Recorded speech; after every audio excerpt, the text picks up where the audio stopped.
Nagsimula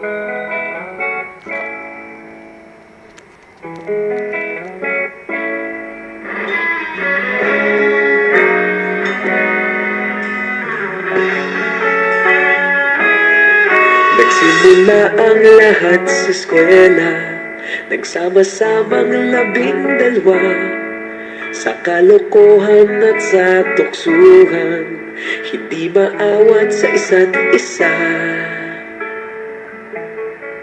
Madalas ang standby sa cafeteria, isang barkada na kaisaya, laging may hawak-hawak na gitara, konting udyok lamang kakanta na. Kay simple lamang ng buhay nun, walang mabibigat na suliranin, problema lamang laging kulang ang datong. Sana napunta ang panahon? Sana nga ba? Sana nga ba? Sana napunta ang panahon? Sana nga ba?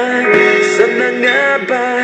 Sana napunta ang panahon? Sa unang ligaw kayo'y magkasama, magkasabwat sa pambobola, walang sikreto kayong tinatago, okay sarap ng samahang barkada.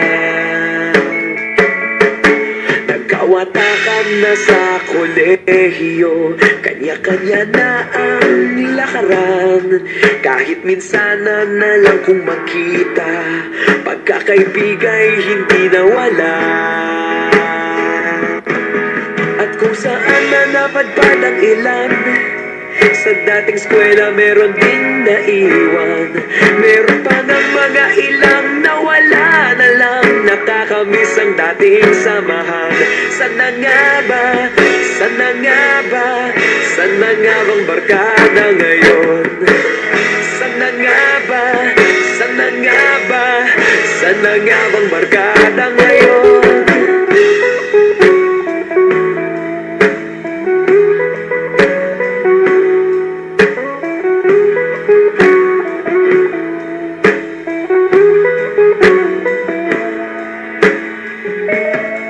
Ilang taon din ang nakalipas, wala pa sa aming tatay na nagsusumikap upang yumaman at guminhawang kinabukasan.